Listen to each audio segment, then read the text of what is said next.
Hi everyone. So last week I did an Instagram poll asking you all if you would be interested in some additional information about the history and folklore of Scotland since we are in October and in Macbeth month.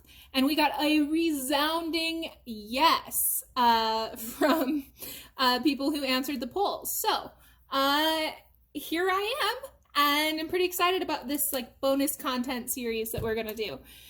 So I want to start by just clearing the air. Folklore isn't just monsters and gremlins and those kinds of things. Folklore is defined as the traditional beliefs or customs, stories, and way of life that are passed on through a community from generation to generation.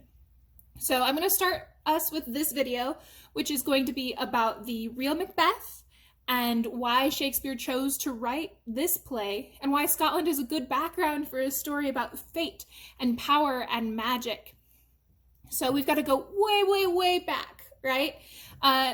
Macbeth takes place in the 11th century Scotland. That's the 1000s. That's 1,000 years ago. The reign of King Macbeth happened from 1040 to 1057. So this is way back there. The government in Scotland was still very happily their own country, and the border was fluid. So depending on what wars were happening, what battles were won and lost, Scotland had a little bit more, sometimes a little bit less territory, but generally it was the chunk of the Isle of Britain north of Hadrian's Wall. Scotland was a perfect setting for Shakespeare's tale of witches and fate and destiny that all wrapped around Macbeth, because it was and still is known for thick fog, dreary, drizzly, gray days, high winds, and unpredictable weather. The witches talk about the weather being unpredictable in the play as well, and they even go a step further to say that the rule of King Macbeth is putting nature and weather out of sorts. It's making it contradictory and confusing. Fair is foul and foul is fair. So hover through the fog and filthy air. That's also saying something is wrong. Something has turned the beauty of nature against Scotland. Something has changed. And what we know from the script of the text is that the thing that's changed is Macbeth. Macbeth is going through this journey, right? So even the magical, majestic landscape of Scotland comes into play when Birnam Wood seems to recoil against the rule of King Macbeth. Even nature, even the trees don't want him to be king anymore. What did Macbeth's Scotland look like?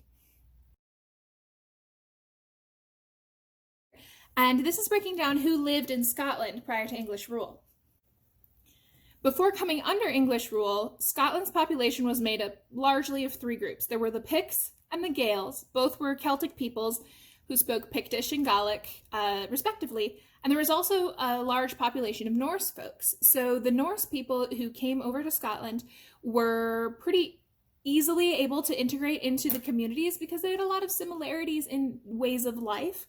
And at one point, the northwestern region of Scotland was actually under the rule of Norse kings. So those are the three main people who lived in Macbeth's Scotland.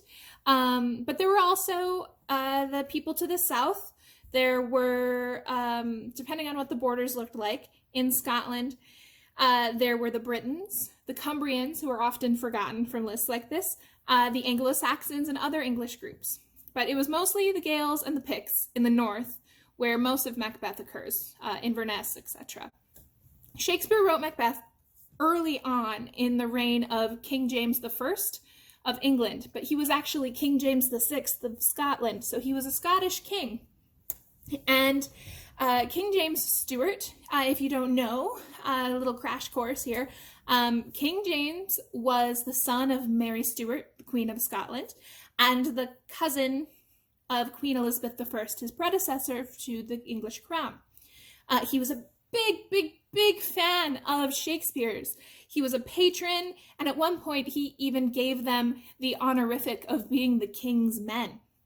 So it was in Shakespeare's best interest to keep King James happy. During the time of King James's rule, Macbeth, this story was 600 years old. So it was one of those stories that was far enough back that it could be made magical and special and more of a narrative while still being history and something that the king himself resonated with, because James Stewart, James the First/Sixth, claimed to be a descendant of Banquo. People actually don't know if Banquo existed or not, but Duncan, Macbeth, Malcolm, they were all real people. So King Duncan was the King of Scotland from 1034 through 1040. In the play, he's depicted as this jolly, kind-hearted, loving, beloved old king. But in reality, he was actually fairly young, and people thought he was a poor, ineffective ruler. His cousin, however, who we learn to reference as Macbeth, was beloved by his people. His name is Macbethad Mac Finiach, or Macbeth in English, so I'm going to keep calling him Macbeth. And he was a respected chief of the Northern Scots.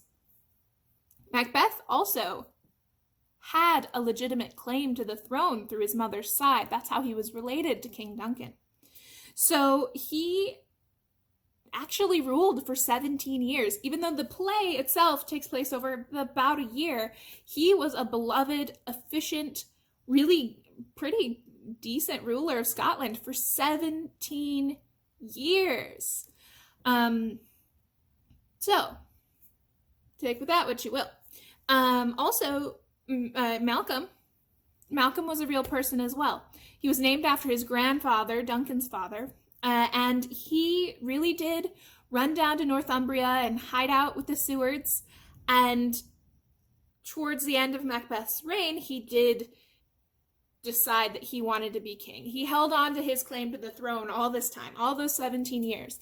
And in 1057, he marched and he eventually defeated King Macbeth. So that all really did happen. And this happened in 1057, so that's 10 years before the Battle of Hastings and William the Conqueror starting the Norman invasion of the British Isles, which is kind of when people start to really think about England in its modern sense. It brings together the various groups of people. So that has been our bonus content number 1. I hope that you enjoyed it. If there's anything else you want to learn as we move forward through the month of October, I'm going to try and make another video next week.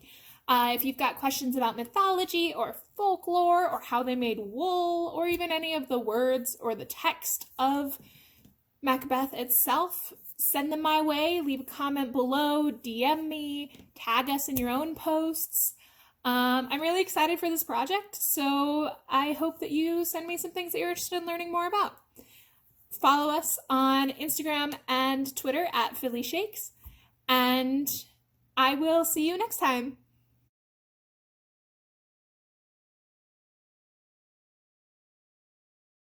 And fun fact, the Gaelic word for Scotland is not Scotland. That's an English word. Gaelic for Scotland is actually Alba. A-L-B-A. Alba. Tír an drasa, which means goodbye for now in Gaelic.